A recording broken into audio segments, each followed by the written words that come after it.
Theorem देखो, every closed subset of a compact metric space is compact. You have to show that every closed subset of a compact metric space, and the definition of a compact metric space that every open cover a subset A metric space XD is said to be compact if every open cover of A has a finite subcover.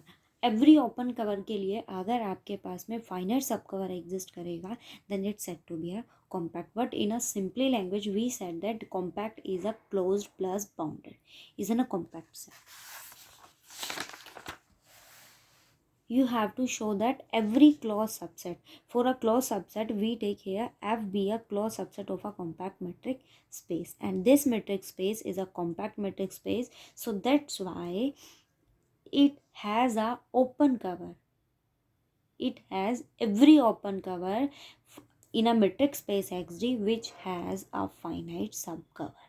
उसके हर open cover के लिए आपके पास में क्या exist कर जाएगा, finite sub cover. And here let O lambda lambda belongs to index set be any infinite covering of F by sets which are open relative to a subspace F, for which lambda belongs to index set, there exists an open set G lambda, O lambda equals to F intersection with G lambda. Here G lambda is your open set and F being your closed subset of a compact metric space, and O lambda be your infinite covering of F.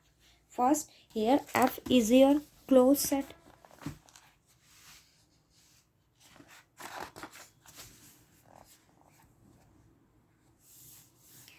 F is a closed subset of a metric space XD. आपने कोई भी closed subset ले लिया, obvious है if it is a closed then its a complement is open. So this set is open because of F is closed.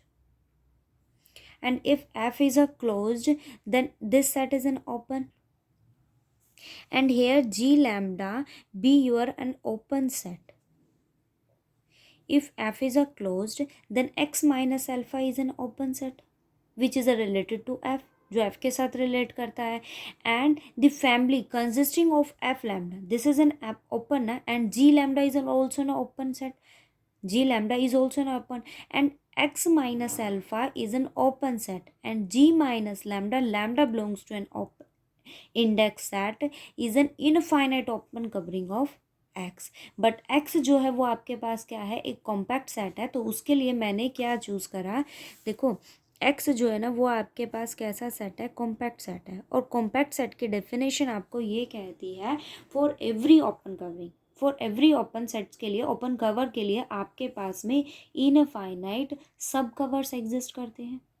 Finite sub cover आपके पास exist करते हैं. X compact है और G लैम्डा आपके पास एक ओपन सेट है, एक open set है आपके पास में जिसके लिए क्या एग्जिस्ट करती है, एक ओपन कवर है आपके पास में और वो कॉम्पैक्ट से रिलेट करता है. तो कॉम्पैक्ट की डेफिनेशन ये कहती है कि ओपन कवर के लिए क्या एग्जिस्ट करेगा, फाइनाइट ओपन कवरिंग. सो उसके लिए मैंने क्या फाइनाइट ओपन कवरिंग ली है, G lambda 1, G lambda 2 and up to G lambda n. ये ओपन कवरिंग मैंने ले ली. अब X आपके पास कोई भी एक मेट्रिक स्पेस है, ये सेट ओपन है तो भी वो किससे रिलेट करता है, X से. And this is also X minus F, and X is contained in, this is an open set and this is also an open covering which has a finite subcover, and these finite subcovers are G lambda 1, G lambda 2 and G lambda n. So X is contained in X minus alpha union G lambda 1 union G lambda 2 union up to G lambda n. Now take intersection with F. So F intersection X is contained in F intersection X minus F union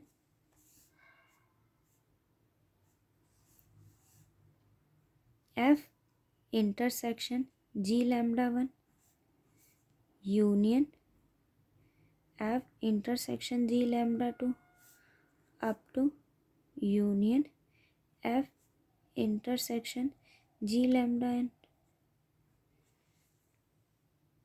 ठीक है.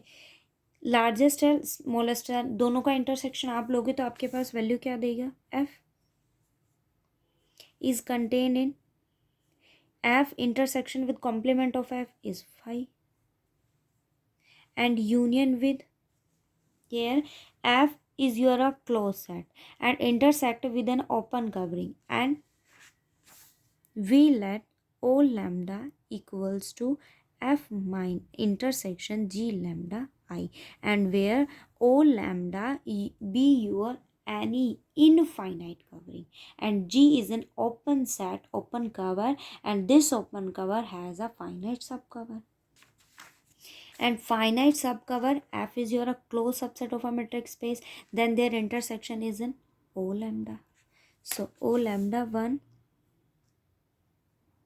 union o lambda 2 union up to o lambda n.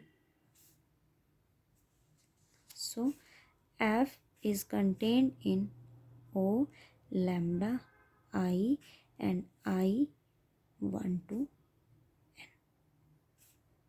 आपको यही show करना था कि f is contained in a open covering and these are the finite open covering. So this has a finite subcover, then it's a compact. Okay, कोई भी doubt हो तो आप पूछ लेना. Next theorem is Bolzano-Weierstrass property, and the Bolzano-Weierstrass property says that a metric space Xd is said to be a Bolzano-Weierstrass property if every infinite subset of X has a limit point. अगर आपके पास कोई भी infinite subset exist करता है किसी भी metric space के लिए तो डेफिनेटली उसके पास क्या एग्जिस्ट करेगा, उसका लिमिट पॉइंट एग्जिस्ट करेगा. ठीक है. Next is said that sequentially compact metric space, a metric space XD is said to be a sequentially compact metric space if every sequence of points of the space contains a convergent sub sequence. अगर आपके पास कोई भी sequence exist करती है, every sequence of a point, आप point की कोई भी सीक्वेंस उठा लीजिए, वो डेफिनेटली किसको कंटेन करेगा, एक कन्वर्जेंट सब सीक्वेंस को कंटेन करेगा. अब एग्जांपल जो इन डेफिनेशंस को डिस्कार्ड करते हो, जैसे ये देखो, prove that the infinite discrete metric space XD is neither sequentially compact nor a possess a BW bounded Bolzano Weierstrass property. आपको ये शो करना है कि इनफाइनाइट डिस्क्रीट स्पेस जो है उसके पास ना तो सीक्वेंसली कॉम्पैक्ट एग्जिस्ट करेगा और ना ही आपके पास कोई लिमिट पॉइंट एग्जिस्ट करेगा. अब एक सिंपल सा एग्जांपल अगर मैं इसके अकॉर्डिंग आपको बताऊं तो सपोज करो मैं कोई भी एक सीक्वेंस ऐसे ही चूज़ करी, AN का मैंने उसको नाम दिया. ठीक है, एक जनरल एग्जांपल के थ्रू हम देखें तो सपोज करो कि मैंने कोई भी एक सीक्वेंस ले ली, A1 A2 up to AN, up to आपके पास कोई भी एक सीक्वेंस है. अब आप जो देखो किसी भी सीक्वेंस का लिमिट पॉइंट हम कैसे एग्जिस्ट करवाते हैं, कोई भी कांस्टेंट वैल्यू, किसी भी वैल्यू की अगर मैं बात करूँ इनफाइनाइट टाइम्स अगर वो एग्जिस्ट करता है, कोई भी स्केलर क्वांटिटी, कोई भी कांस्टेंट वैल्यू अगर इनफाइनाइट टाइम्स किसी सीक्वेंस में एग्जिस्ट करती है तो वही उसका लिमिट पॉइंट हो जाता है. अदरवाइज आप उसको जनरल टर्म में जनरेट कीजिए, nth टर्म में जनरेट कीजिए, आप nth डिग्री उस पर limit and tends to infinity आप उस पर अप्लाई कीजिए तो आप उसका लिमिट पॉइंट फाइंड आउट कर सकते हो. ठीक है, बट सिंपली अगर मैं सीक्वेंस की बात करूँ, सपोज करो मैंने कोई एक सीक्वेंस ले ली जिसके पॉइंट जो है वो मेरे पास ये हैं. अब आप अगर इसका लिमिट पॉइंट फाइंड आउट करते हो तो आपके पास इसका लिमिट पॉइंट क्या हो जाएगा, infinity. It means this sequence has no limit point. Infinite sequence है बट इसके पास कोई भी लिमिट पॉइंट नहीं है, इसका मतलब ये बोल्जनो-वेस्ट्रास प्रॉपर्टी को सेटिस्फाई नहीं करता. सपोज करो कि मैं अगर ये कहूँ कि मैंने एक सीक्वेंस ऐसी चूज़ करी है जो किसी फाइनाइट टर्म्स के बाद एक स्केलर वैल्यू दे देता है. अब इसका सीक्वेंस का लिमिट पॉइंट तो मेरे पास एग्जिस्ट करता है, वो लिमिट पॉइंट उस सीक्वेंस का क्या हो गया, पी हो गया. बट इसके पास ऐसी कोई सीक्वेंस एग्जिस्ट नहीं करती जिसके लिए आप ये कह सको कि सीक्वेंस कैसी है, कन्वर्जेंट है.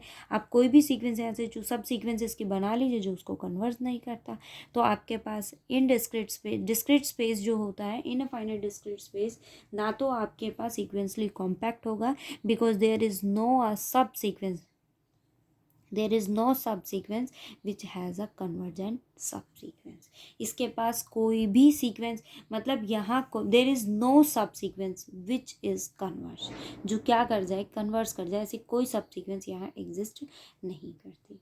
ठीक है, हाँ आप इसकी सीक्वेंस बना लीजिए, ये अगर आप इसकी सब सीक्वेंस बनाते हो तो वो पी पे कन्वर्ट कर जाएगा, टेंड कर जाएगा पी को। बट मैं अगर इन लिमिट्स को, इन पॉइंट्स को अगर रिमूव कर दूँ तब भी इसके पास कोई लिमिट पॉइंट एग्जिस्ट नहीं करता। अब आप इसकी जो चाहे सब सीक्वेंस बना लीजिए, वो कन्वर्स करेगा नहीं, लिमिट पॉइंट हमेशा उसका क्या हो जाएगा, इन्फिनिटी को अप्रोच कर जाएगा। ठीक है, तो डिस्क्रीट स्पेस जो होता है वो ना तो आपके पास में सीक्वेंसली कॉम्पैक्ट होता है, ना ही वो बोल्जानो-वेस्टर्स प्रॉपर्टी को सेटिस्फाई करता है। Show that R with a usual metric space neither a sequentially compact and nor a possess a BWP। अब sequentially compact फॉर एग्जाम्पल देखो इसने क्या लिया है, मैंने नेचुरल नंबर की सीक्वेंस बना ली 1 2 3 4।